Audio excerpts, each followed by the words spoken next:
What kind of family serves you a ruined cake on your own birthday in your own home? I stood at the head of the dining table, the scent of lake breeze drifting through the open windows of my Traverse City home, staring at a crumbling mess of frosting where my birthday cake should have been. No candles, no song, just a pathetic heap that screamed neglect. The table sparkled with crystal glasses and polished silver for Allison and Jackson's guests, their laughter ringing like a taunt. I'd built this lakeside haven with my own hands, my parents' inheritance poured into every brick of the guest cottage where my stepdaughter and her husband now lived. Yet here I was, humiliated. Allison's voice cut through the chatter, sharp and mocking. "Mom, Helen likes things simple, don't you? Like her era." The guests chuckled. My chest tightened. Was this what my love had earned? Before we jump back in, tell us where you're tuning in from. And if this story touches you, make sure you're subscribed because tomorrow I've saved something extra special for you. If this story's grabbing you, hit that like button to let us know. The sting of Allison's words lingered like damp air after a storm. I forced a smile, my fingers brushing the edge of the tablecloth, its crisp linen grounding me. I'd spent decades nurturing Allison, raising her as my own after her mother's tragic accident. When my husband passed, I opened my home, my sanctuary, to her and Jackson, letting them settle into the guest cottage to weather their unemployment. The cottage, my pride, gleamed under Michigan's golden sun, its cedar walls a testament to my parents' legacy. I'd signed the agreement with a steady hand, trusting Allison's gratitude. Now, that trust felt like a cracked foundation. Jackson's snide comments about my age, his jabs about staying too long, echoed in my mind. Was I a guest in my own life? I glanced at the lake, its waves lapping softly, and remembered the day I welcomed them here, my heart full of hope. The party buzzed on, oblivious to my turmoil. I sipped my wine, the glass cool against my palm, and watched Jackson charm the crowd. His smile was too polished, his gestures too calculated. Allison hovered near him, her laughter brittle, avoiding my gaze. I'd seen her grow from a grieving child into a woman, but tonight she felt like a stranger. The memory of her clinging to me at her mother's funeral flashed. Her small hands, my whispered promises to protect her. Had I failed her, or had she chosen this? The ruined cake sat untouched, its smeared icing a silent accusation. I wanted to scream, to demand respect, but my voice stayed locked inside. Instead, I excused myself, the hardwood floor creaking under my steps, and retreated to the porch. The night air was sharp, carrying the scent of pine. Alone, I leaned against the railing, the lake's dark surface reflecting my resolve. Allison's mockery wasn't just a moment, it was a betrayal, built on years of my sacrifice. Jackson's whispers about remortgaging my land, his sly glances at the cottage, weren't accidents. They thought me weak, a relic to be pushed aside. But I'd managed millions in my career, outsmarted sharks in boardrooms. I wasn't done yet. My hand tightened around the railing, the wood rough under my skin. Inside, I heard Jackson's voice, boasting about future plans for my home, my legacy. A fire sparked in my chest, not anger but clarity. I wouldn't let them rewrite my story. When did my sacrifices for Allison start to feel like chains?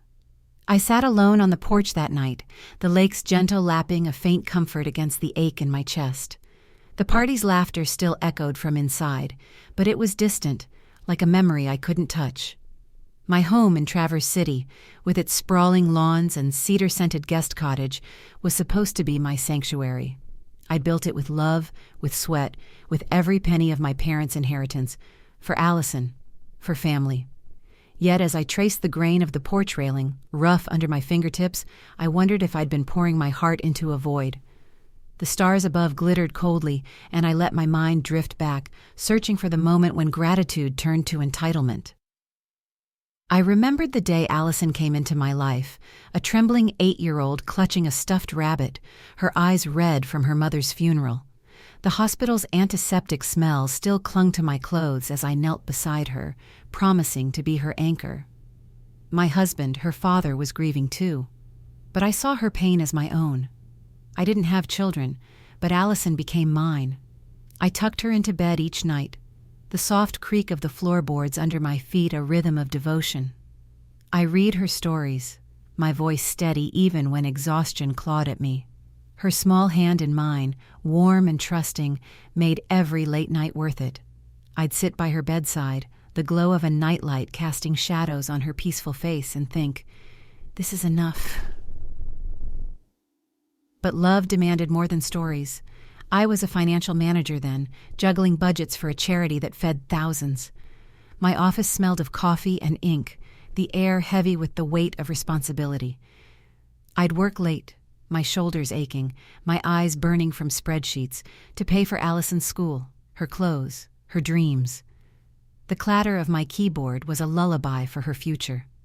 I missed dinners, vacations, sleep, but her smile, bright as the Michigan sun, was my reward. I'd come home to find her drawings on my desk, stick figures labeled Mom Helen. I kept everyone, their edges worn from my touch. How could I have known that love could curdle? The guest cottage was my greatest gift to her. When my parents passed, their inheritance felt like a sacred trust. I stood on the empty lot by the lake, the wind carrying the scent of fresh earth, and envisioned a haven for our family. The construction was chaos, hammers pounding, sawdust in the air, the sharp tang of fresh paint. I walked the site daily, my boots sinking into muddy grass, checking every detail. The cottage rose like a promise, its cedar walls warm against the lake's blue expanse. I signed the papers with a flourish, my heart swelling at the thought of Allison's future here. 60% of the land was mine, a legal anchor I never thought I'd need. Jackson entered our lives like a storm disguised as a breeze. Allison met him in college, and I welcomed him, hoping he'd cherish her as I did. At first, he was charming, his handshake firm, his eyes bright, but cracks appeared. I'd catch him eyeing the cottage, his voice sharp when he spoke of our plans. Once, over dinner, the clink of forks against plates filling the silence, he smirked and said, "Helen, you must be tired of managing all this. Ever think of passing it on?" My fork paused mid-air, the roasted chicken suddenly tasteless. Allison laughed it off, but her eyes didn't meet mine. I brushed it aside, the warmth of the dining room lulling my doubts. I should have listened to the unease curling in my gut. Jackson's comments grew bolder, his tone laced with condescension. "You're not getting younger, Helen," he'd say, pouring coffee with a grin that didn't reach his eyes. The kitchen's morning light felt harsher then, the coffee's bitterness mirroring my thoughts. Allison began to drift, her hugs brief, her words clipped. I'd watch her walk to the cottage, her silhouette blending with Jackson's, and feel a pang I couldn't name. I'd given her everything, my time, my money, my heart. Why was it slipping away? I'd stand by the lake, the water's chill kissing my skin, and replay our years together. Had I been too soft, too trusting? The night of the party, those doubts crystallized. I returned inside, the warmth of the house clashing with the cold in my bones. Allison was laughing with a guest, her hand on Jackson's arm, while my ruined cake sat ignored. I wanted to believe it was a mistake, but the truth was sharper. They didn't just forget me, they dismissed me. I thought of my parents, their voices firm as they taught me to stand tall. "You're stronger than you know, Helen," my mother would say, her perfume a faint memory of lavender. I'd built this life from their legacy, not for Allison to hand it to Jackson. As I lay in bed that night, the house creaking softly, I stared at the ceiling, its shadows shifting like my thoughts. The lake outside whispered, a steady rhythm that steadied my resolve. I'd sacrificed for Allison, but I wouldn't sacrifice myself. Jackson's schemes, Allison's complicity, they thought me frail, a footnote in their story. They were wrong. I closed my eyes, the weight of my decision settling like a stone. How do you confront the people you love when they're stealing your life? The morning after my birthday, I stood in my kitchen, the scent of brewing coffee sharp in the air, but it couldn't mask the bitterness in my throat. Sunlight streamed through the window, glinting off the lake outside, yet the warmth felt hollow. Allison's mocking words, "Mom Helen likes things simple," still stung, and Jackson's sly jabs about my age echoed like a warning. I gripped the countertop, its cool granite steadying my trembling hands. My home, my legacy, was under siege, and I'd been too trusting to see it. The guest cottage, my gift to Allison, loomed in my mind, its cedar walls now a battleground. I'd raised her, loved her, but the truth was clawing its way out. They were plotting to take everything. I poured my coffee, the mug's heat searing my palm, and replayed the past weeks. Jackson's comments had grown bolder, his eyes lingering on the cottage with a hunger I'd mistaken for ambition. "Big plans," he'd say, his voice smooth as the lake's surface before a storm. Allison, once my shadow, had started avoiding me, her smiles tight, her excuses flimsy. I'd catch them whispering, their voices low, stopping when I entered the room. The memory of Allison's promise years ago, to cherish this home, felt like a lie. We'd stood by the lake, her hand in mine, her voice soft. "I'll never forget what you've done for me, Mom Helen." Now that promise was dust, scattered by Jackson's schemes. The realization hit me like a wave when I overheard them. I was in the main house, sorting mail, the rustle of envelopes a quiet rhythm. The guest cottage's open window carried their voices, sharp and unguarded. I froze, my heart thudding against my ribs as Jackson's words sliced through the air. "The cottage could be an Airbnb goldmine," he said, his tone greedy. "We remortgage the whole property, cash out big." Allison's voice was softer, hesitant. "But Helen's name is on the deed." Jackson laughed, a cold, cutting sound. "She's old, Allison. She won't fight us." My breath caught, the room spinning. The envelopes slipped from my hands, fluttering to the floor like wounded birds. They weren't just ungrateful, they were plotting to steal my home. I stumbled to the couch, the fabric rough under my palms, and sat, staring at the lake. Its surface was calm, but beneath, currents churned, just like the rage building in me. I remembered Allison's childhood, her tears when I bandaged her scraped knees, the warmth of her hugs. Had it all been a performance? Jackson's dismissal, "She won't fight us," burned in my mind. He thought me weak, a relic to be swept aside. But I'd outmaneuvered corporate sharks, balanced budgets through crises. I wasn't done. My fingers tightened, nails digging into my skin. They'd underestimated me, and that was their mistake. I needed proof. I moved quietly to my study, the hardwood creaking softly under my steps. The air smelled of old books and wax polish, grounding me as I pulled out the guest cottage agreement. The paper was heavy, its edges crisp, inked with my signature from years ago. 60% of the land was mine, with a clause, no transfer without my written consent. My heart raced as I read it, the words a lifeline.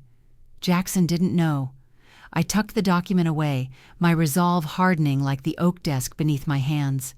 I needed to act, but carefully. They couldn't suspect I was onto them. That afternoon, I watched them from the porch, the lake's breeze cool against my face. Jackson was in the cottage yard, pacing, phone to his ear, his gestures sharp. Allison trailed him, her expression uneasy, glancing toward the main house. Did she feel guilty, or was she just scared of being caught? I wanted to storm over, demand answers, but rage wouldn't win this. I needed strategy. I thought of my old lawyer, Margaret, who'd guided me through my divorce with a steel spine. Her voice, calm and cutting, had been my anchor then. I needed her now. I called Margaret that evening, the phone's dial tone a steady pulse. The line crackled, then her familiar voice answered, warm but professional. "Helen, what's wrong?" she asked, sensing my tension. I told her everything, Jackson's plan, Allison's complicity, the cottage. The words poured out, my voice shaking, the study's dim light casting shadows on the walls. Margaret listened, her silence thoughtful. "Send me the agreement," she said finally. "We'll lock this down." I faxed the documents, the machine's hum a battle cry. Margaret called back an hour later, her tone grim. "Jackson's been sniffing around banks, Helen. He's trying to remortgage without you." My stomach dropped, the air suddenly heavy. He'd moved faster than I'd thought. The next morning, I drove to Margaret's office, the car's leather seat cool against my back. The city smelled of asphalt and coffee, a stark contrast to the lake's serenity. Margaret's office was sterile, all glass and steel, the air sharp with toner. She spread the documents on her desk, her glasses glinting. "He's filed preliminary papers," she said, tapping a page, "but your clause stops him cold." I exhaled, relief mingling with fury. Jackson's arrogance had blinded him. Margaret leaned forward, her voice low. "We can freeze the property's financial status, Helen. File today, and he's done." I nodded, my jaw tight. "Do it," I said, my voice steady for the first time in days. Back home, I confronted them. The cottage's living room was warm, the scent of cedar heavy, but the air crackled with tension. Jackson lounged on the couch, his smirk infuriating. Allison stood by the window, her arms crossed, avoiding my eyes. "I know about the Airbnb plan," I said, my voice like ice. Jackson's smirk faltered, just for a second. "You're mistaken, Helen," he said, too smooth. Allison shifted, her voice small. "We were just exploring options." I stepped closer, the floor creaking under me. "Options? Without me?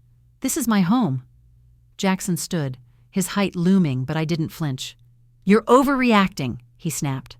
I held his gaze, my heart pounding.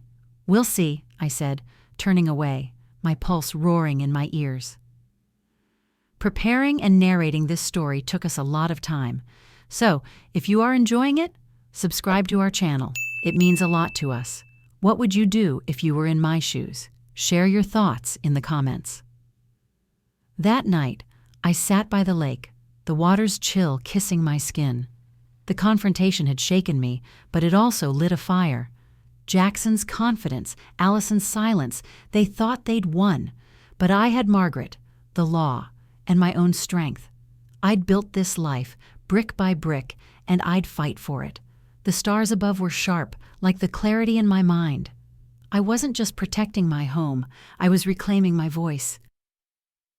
How do you outsmart someone who thinks they've already won? I stood in my study, the scent of old books and polished oak wrapping around me like armor. The guest cottage agreement lay on my desk, its pages heavy with the weight of my legacy. Jackson's words, "She won't fight us," burned in my mind, but they no longer wounded. They fueled me. The lake outside shimmered under the morning sun, its calm surface hiding the currents beneath, just like the resolve churning inside me. I'd confronted Allison and Jackson, seen the flicker of doubt in their eyes, but words weren't enough. I needed to lock down my home, my life, before they could strike again. The air felt charged, the silence of the house a canvas for my next move.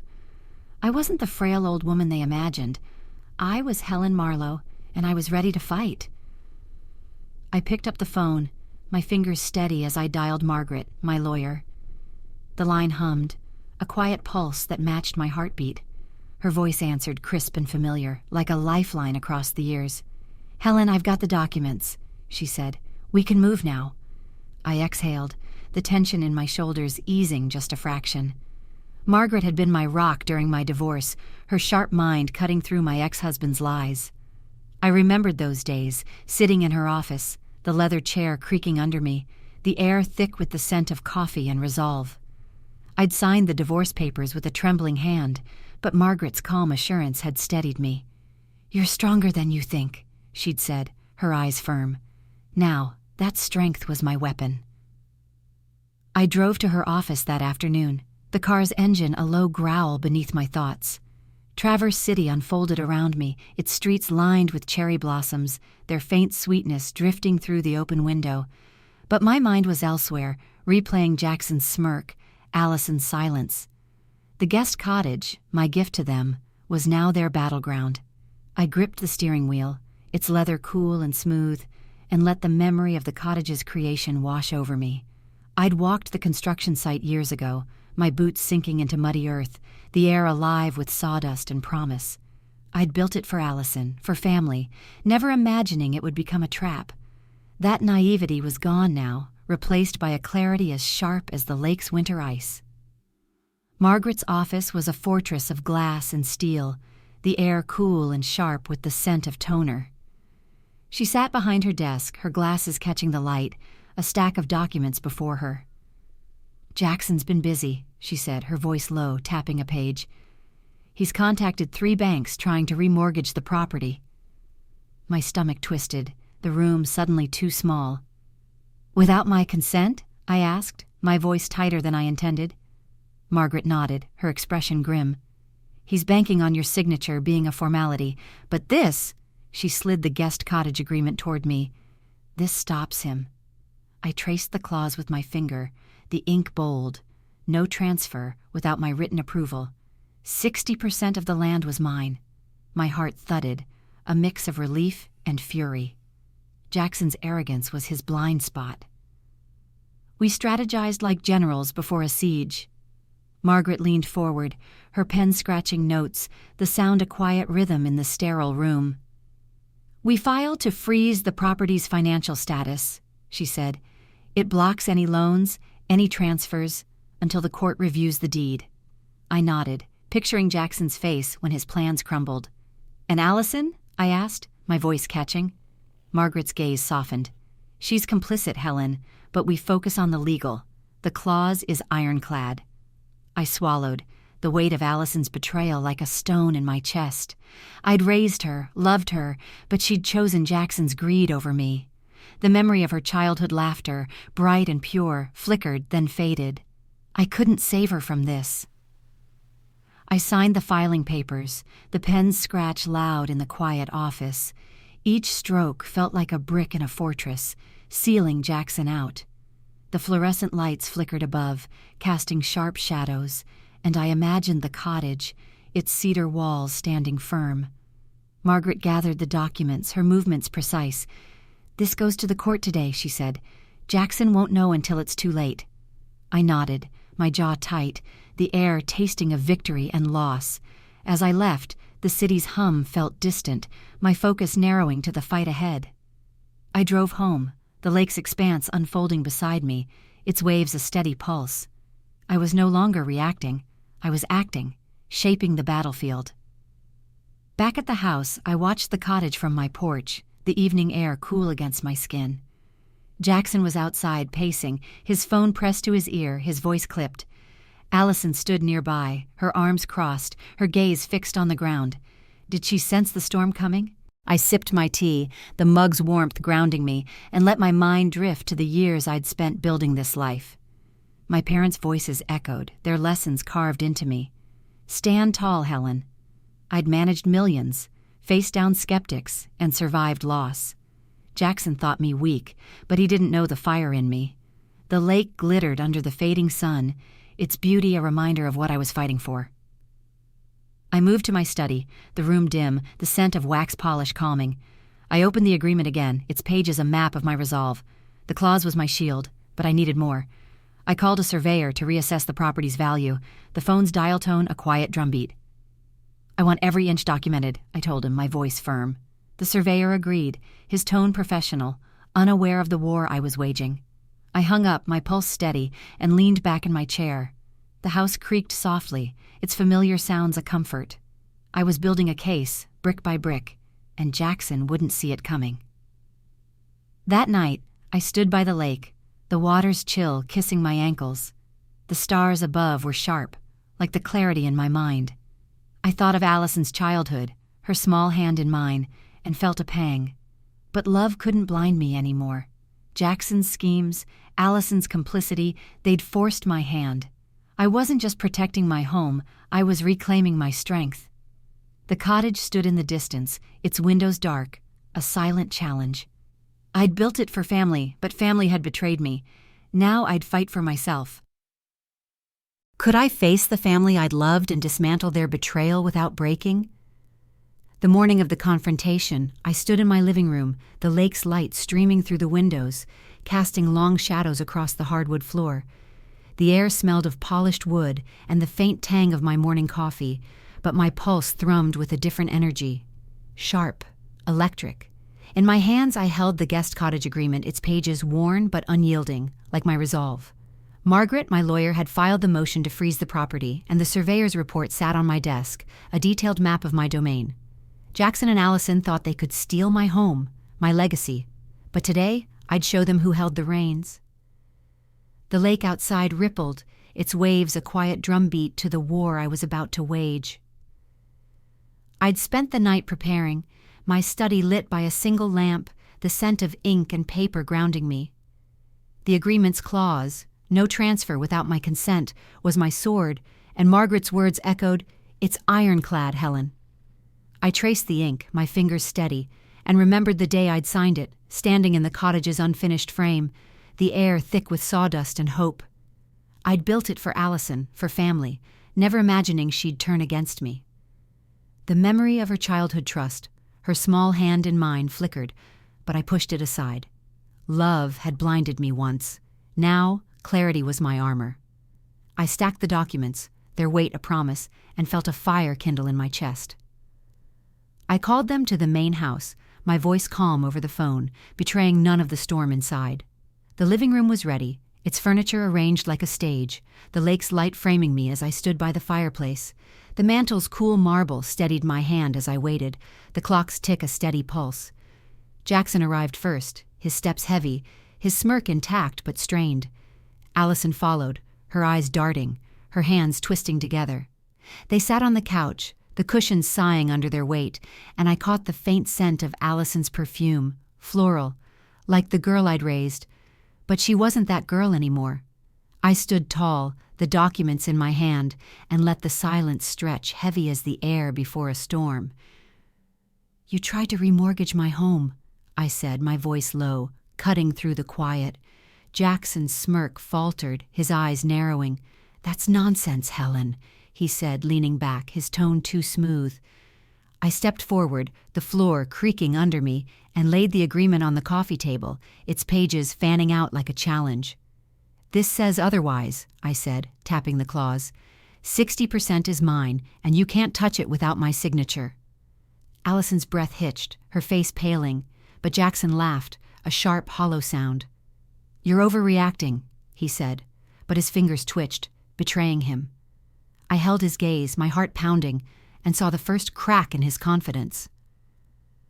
I pressed on, my voice steady, each word a hammer.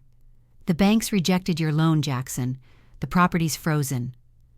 His smirk vanished, his face tightening like a coiled spring. Allison's eyes flicked to him, then to me, her voice small. "Mom, Helen, we didn't mean—" I cut her off, my tone sharp. "You meant to take what's mine. You stood by while he planned it." Her lips trembled, but I didn't soften. I remembered welcoming Jackson to the cottage, my smile warm, my trust blind. That Helen was gone. I straightened, the documents heavy in my hand, and delivered the blow. "I am not a guest.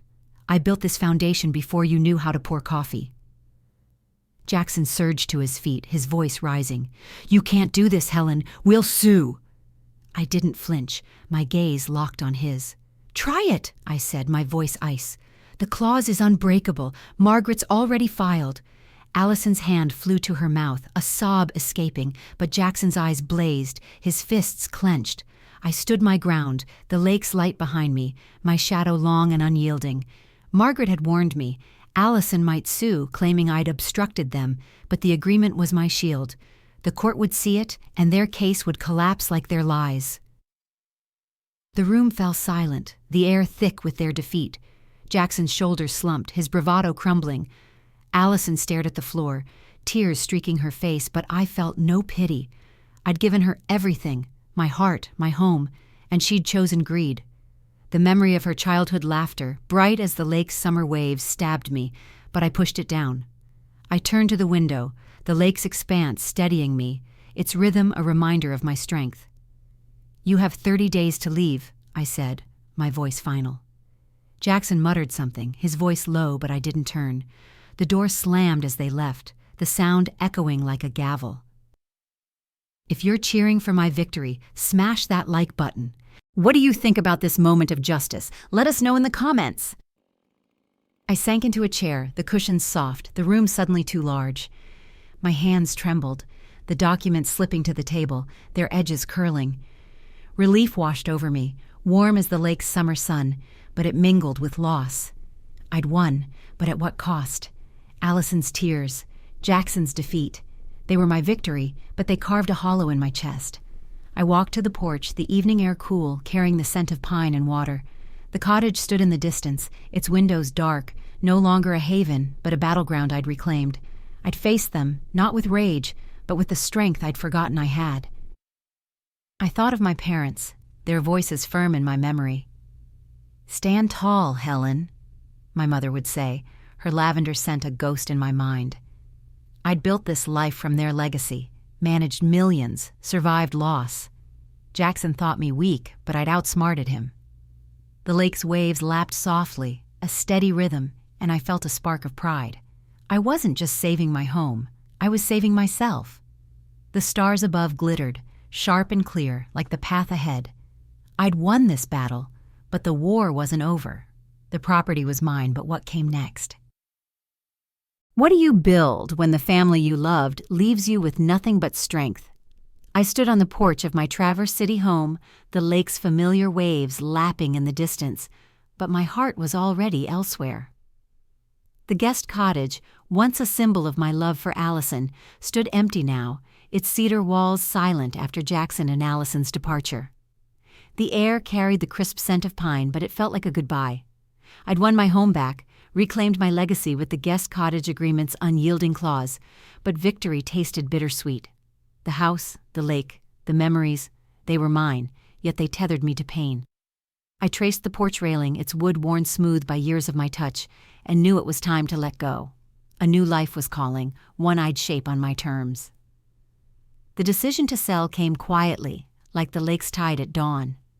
I met with a realtor, a brisk woman whose perfume clashed with the office's sterile air. We sat at a glass table, the pens scratched loud as I signed the papers, each stroke severing a tie to the past. The lake glittered outside, its beauty unchanged, but I felt lighter, unburdened. The money from the sale was a fortune, enough to start anew. I chose Oregon, a small coastal town where the ocean's roar promised freedom.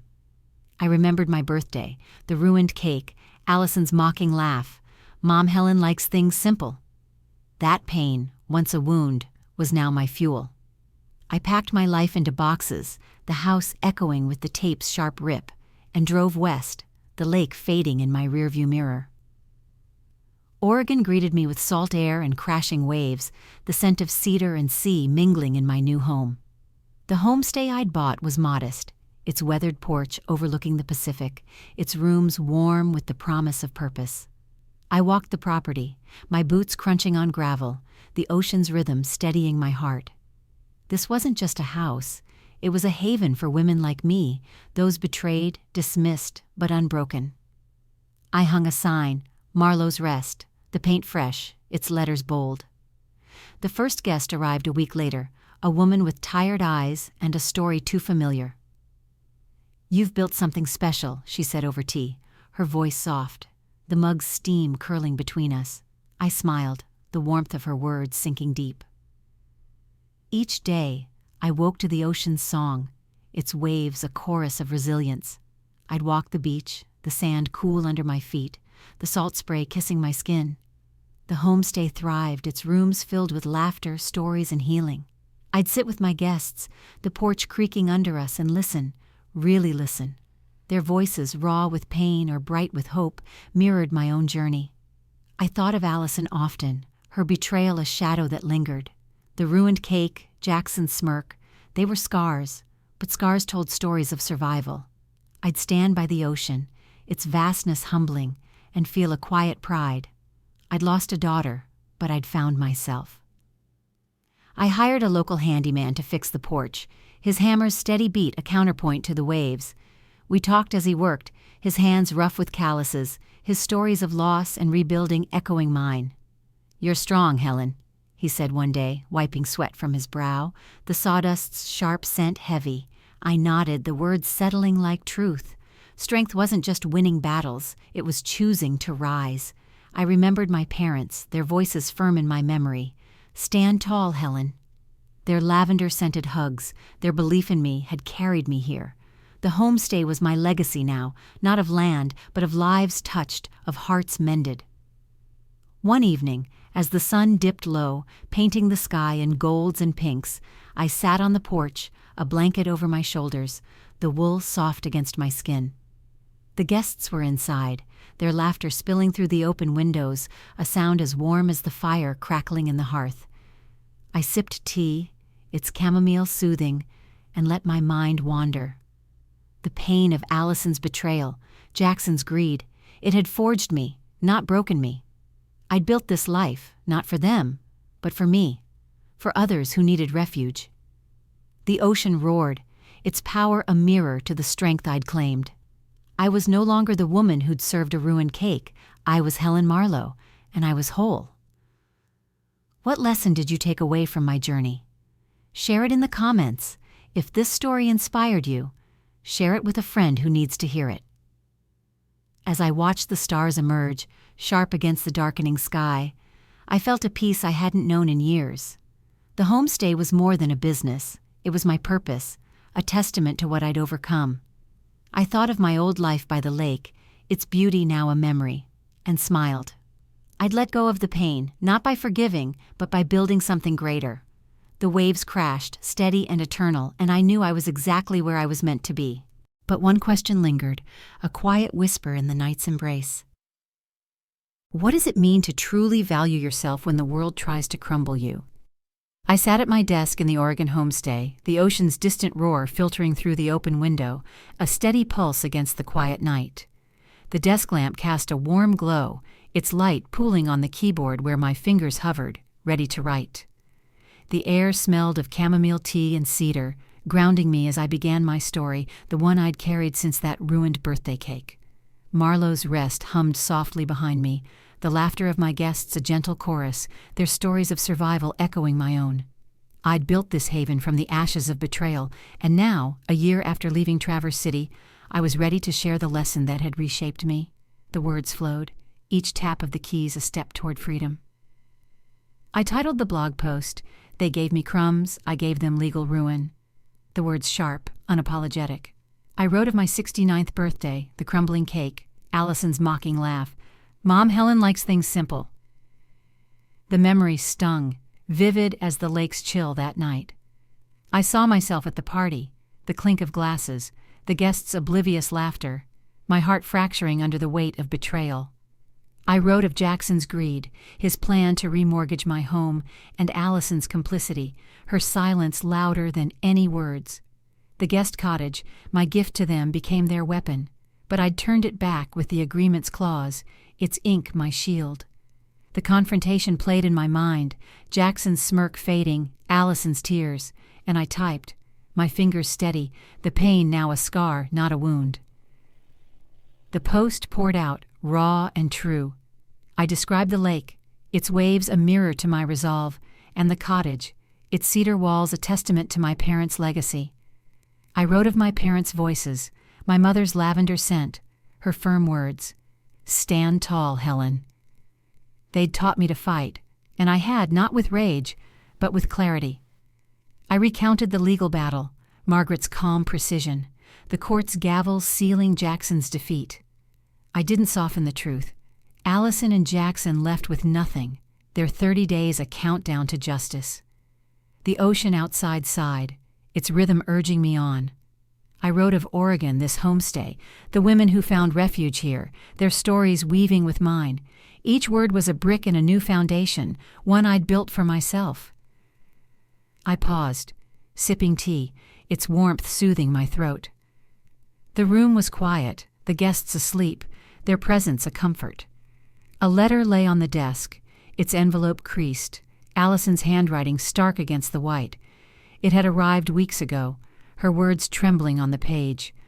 "I'm sorry, Mom Helen. I was wrong." I read it aloud to the empty room, my voice steady, the words heavy with her regret.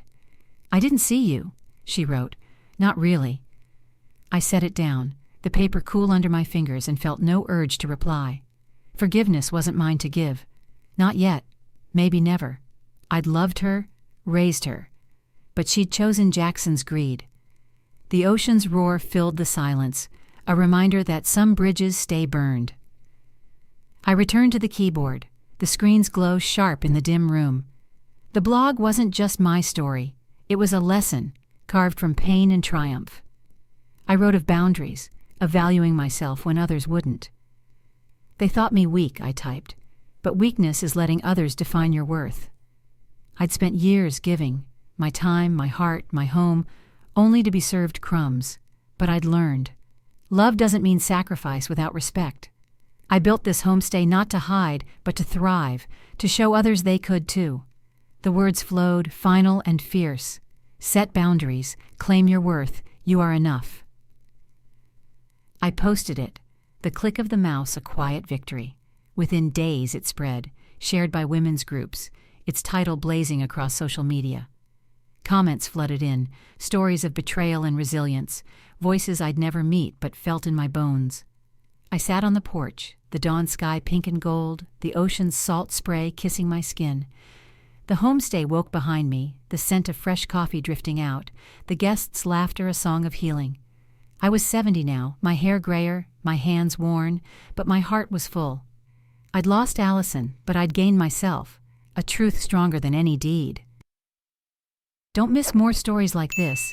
Hit that subscribe button now. If this story moved you, share it with someone who'd love it. Up next, you've got 2 more standout stories right on your screen. If this one hit the mark, you won't want to pass these up. Just click and check them out.